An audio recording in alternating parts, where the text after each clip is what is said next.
नमस्कार मित्रांनो, सर्वांना माझ्या यूट्यूब चॅनलमध्ये तुमचं खूप खूप स्वागत आहे. आणि नवीन असाल तर नक्कीच सबस्क्राईब करा चॅनलला. आणि आज मी तुम्हाला माहिती देणार आहे आपले जी की 25% आरक्षण विद्यार्थ्यांसाठी निघालेले RT राईट टू एज्युकेशन या संदर्भात. तर हा व्हिडिओ पूर्ण नक्की बघा तुम्ही. आणि जे नवीन फर्स्ट स्टँडर्डमध्ये किंवा सिनियर KGमध्ये ज्युनियर KGमध्ये या विद्यार्थ्यांसाठी खूप छानसा असं संधी आहे 25% आरक्षणामधली प्रायव्हेट स्कूलमध्ये. आणि बऱ्याचशा लोकांना आपले स्कूलमध्ये ॲडमिशन करण्यासाठी त्यांची कुवत नसते, आर्थिकदृष्ट्या परवडत असतात. त्या विद्यार्थ्यांसाठी खूप चांगला हे सरकारचं आहे RTA. त्याचा फुल फॉर्म आहे राईट टू एज्युकेशन मित्रांनो. तर मी त्याच्याबद्दल तुम्हाला थोडक्यात माहिती देणार आहे, कारण यावर्षी बरेचसे नियम असे चेंज झालेले आहे राईट टू RT मधून, जे आपल्याला 25% आरक्षण भेटते शिक्षणामध्ये, जे चांगले चांगले शाळेमध्ये आहे, प्रायव्हेट स्कूलमध्ये याच्यामध्ये. तर नक्की पूर्ण हा व्हिडिओ बघा, तुमच्यासाठी आहे खास करून. आणि काय काय बदल आहेत, काय करायचं हे मी नक्की तुम्हाला या व्हिडिओमध्ये सांगेल. तर चला व्हिडिओ स्टार्ट करूया. तर मित्रांनो, 2026 आणि 27 या दरम्यान 25% ही आपलं सोडत निघालेली आहे. 18 फेब्रुवारीपासून यांचे ऑनलाईन फॉर्म भरणं चालू केलेले आहेत. आणि त्याची लास्ट डेट आहे 28/2/2026पर्यंत राहील हे ऑनलाईन फॉर्म भरण्याची मुदत. तर मी आता मित्रांनो, तुम्ही RTA 26 आणि वर्षाकरिता पालकांनी अर्ज भरण्यास सुरुवात केलेली असून पोलीस सूचना पाळणं खूप गरजेचं आहे मित्रांनो. तुमचं जे गुगल लोकेशन असते, जे आपलं गुगल लोकेटेड मॅप असते, ते ॲक्च्युली भरत असताना, फॉर्म भरत असताना खूप महत्त्वाचं असते. जिथं आपला आता या नवीन नियमानुसार 1 किलोमीटरच्या डिस्टन्समध्ये तुम्हाला स्कूल वगैरे हे भेटणार आहे. पहिले कसं, आणि पहिले 5-10 किलोमीटरपर्यंत चालायचं, परंतु तसं नाही आहे यावेळेस मित्रांनो. 1 किलोमीटरच्या याच्यावरती आहे. आणि फॉर्म भरत असताना खूप अशी काळजी घ्या, परत परत चेक करा, कारण एकदा सबमिट झाल्याच्या नंतर तो फॉर्म तुम्हाला परत परत एका विद्यार्थ्याचे 2-2 फॉर्म चालणार नाही आहेत. त्याकरिता फॉर्म भरत असताना खूप काळजी घ्या. आणि तुम्हाला जर ते साईटवरती ऑनलाईन फॉर्म भरत असताना काही त्रास होत असेल तर घाबरून जाऊ नका, कारण आता सर्वच विद्यार्थी भरत असतील, त्याच्यामुळे ते पोर्टल स्लो होत असेल. आणि बऱ्याचशा लोकांचा समस्या अशी आहे की आपला जो OTP आहे तो OTP येत नाही आहे.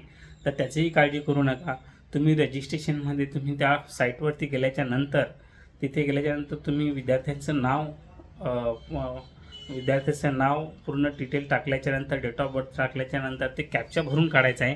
कॅप्चा भरून काढल्याच्यानंतर नेक्स्ट प्रोसेस करायची आहे.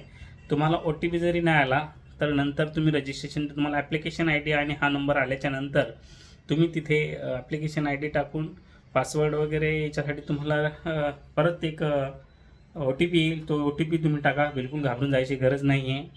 तर मित्रांनो, आणि बऱ्याचशा त्या गोष्टीमध्ये मित्रांनो चेंज झालेल्या आहेत. तर तुम्हाला मी सांगतो मित्रांनो, सन 2026 आणि 27साठी 1 किलोमीटर अंतरापर्यंत शाळा उपलब्ध होतील, हे तुम्हाला मी अगोदर सांगितलेले आहे. आणि त्याच्यानंतर मित्रांनो, काय सर्व प्रवेश पात्रतेसाठी आवश्यक असणारी सर्व कागदपत्रे फॉर्म सबमिट करताना अपलोड करणे आवश्यक आहे.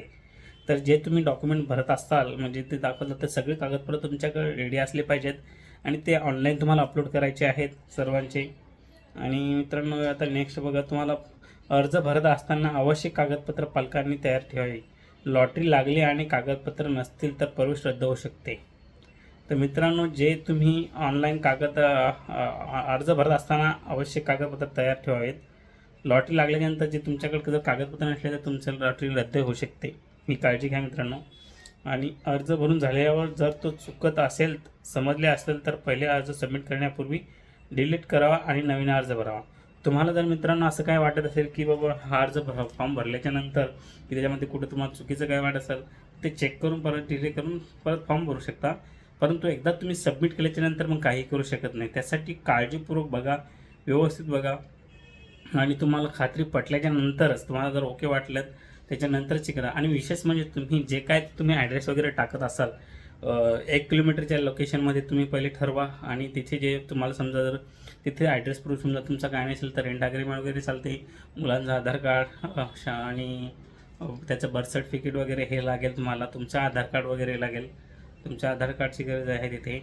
आणि हे सगळे डिटेल टाकल्याच्यानंतर तुम्ही पहिले कन्फर्म करून घ्या आणि लोकेटेड जे तुम्ही जिथे राहता, जिथे तुम्ही ॲड्रेस प्रूफ देणार, तिथे तुम्हाला जेव्हा गुगल लोकेशन दाखवेल, तिथं तुम्ही तिथेच एकदम क्लिक करून त्याच्यावरतीच सोडून द्या. म्हणजे जेव्हा तुम्ही ऑनलाईन फॉर्म होता तेव्हा तुम्हाला असं गुगल ॲप ओपन करून दाखवता आणि तुमचा तो ॲरो असते तो तुम्हाला तिथे आपल्या जागेवर ठेवून द्यायचा आहे.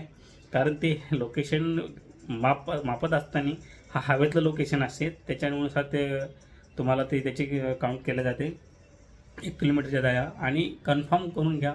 तुम्हाला जर खात्री असेल तरच फॉर्म सबमिट करा, नाहीतर परत रिपीट फॉर्म भरा. घाई बिलकुल करू नका, काही गरज नाही घाई करायची. थोडं लेट होईल आणि पोर्टलवरती किंवा ह्याच्यावरती ऑनलाईन होत असताना घाबरून जाण्याची गरज नाही. बरेच लोकांचे असे की OTP वगैरे येत नाही. मी मध्ये तरी आता सांगितलं त्याप्रमाणे, किंवा थोडं स्लो होत असेल तर साहजिक असे या एवढे विद्यार्थीचं तिथे पोर्टलवर फॉर्म भरणं चालू असेल, त्याच्यामुळे कदाचित हा प्रॉब्लेम होत असेल. तर काही काळजी करू नका, परत बॅक जाऊन परत हे करत राहा आणि फक्त काळजीपूर्वक भरत असताना हे करा. ह्या गोष्टीची काळजी घ्या मित्रांनो. आणि आपलं शाळा निवडत असताना ज्या तुम्हाला ऑप्शनमध्ये देतील ते सर्वच टाकून द्यायच्या. ज्या तुमच्या ज्याचे ते तर नक्कीच येणार आहे, त्याची काळजी घ्या. आणि मित्रांनो, 2 अर्ज आपण बरेचसे लोक असे करतात की एका विद्यार्थ्याचा 2 अर्ज भरण्याचा प्रयत्न करतो, परंतु 2 अर्ज भरू नका. जो काही तो एकच भरा. विशेष म्हणजे त्याचा आढळून आल्यास दोन्ही अर्ज बाद होत जातील आणि लॉटरीचा तुम्हाला लाभ घेता येणार नाही. याची काळजी घ्यावा, हे खूप महत्त्वाचं आहे. बरेचसे लोक हे करत असतात. आणि विशेष करून यावेळेस ॲड्रेसबद्दल तुम्हाला गॅसचं बुकचं पावती चालणार नाही आहे आणि नॉर्मल बँकचं चालणार, तुम्हाला पासबुकसुद्धा चालणार नाही आहे. इंटरनॅशनल बँकचंच चालेल, नॅशनल बँक वगैरे यांचंच चालेल, सॉरी. तर ह्या गोष्टीची काळजी घ्या. आपला ॲड्रेस जे पाहिजे ते जो प्रॉपर असला पाहिजेत. कारण तुम्ही जर असं डुप्लिकेट प्रयत्न केला तर तुम्हाला काही फायदा होणार नाही. लॉटरीत जरी नाव लागलं त्याच्यानंतर तुमचं लॉटरीचं सिलेक्शन हे रद्द केलं जाते. त्याच्यामुळे मित्रांनो काळजी घ्या. आणि या 2026-27च्या RTE एज्युकेशनमधलं प्रायव्हेट आपल्याला जो आरक्षित असते 25% जागेचा लाभ घेण्यासाठी आपले जे डॉक्युमेंट आहेत ते आताच रेडी करून ठेवा. कारण लॉटरी लागल्याच्या नंतर बी तुम्हाला गरज असते त्या डॉक्युमेंटची. आणि परत सांगतो, मी फॉर्म भरत असताना बिलकुल घाई करू नका. प्रॉपर आपलं नाव, मिडल नाव सगळं व्यवस्थित भरून, आणि विशेष म्हणजे डेट ऑफ बर्थ वगैरे प्रॉपर टाका. विद्यार्थ्याचं नाव प्रॉपर टाका, हे चेक करून घ्या. गुगल लोकेटेड हे याच्यामध्ये तुम्हाला दाखवेल. आपलं लोकेशन परफेक्ट टाकून घ्या, कारण जेणेकरून तुम्हाला त्रास होणार नाही. आणि बिंदासपर्यंत तुम्ही फक्त व्यवस्थित फॉर्म भरून सबमिट करून टाका, काही घाई करू नका.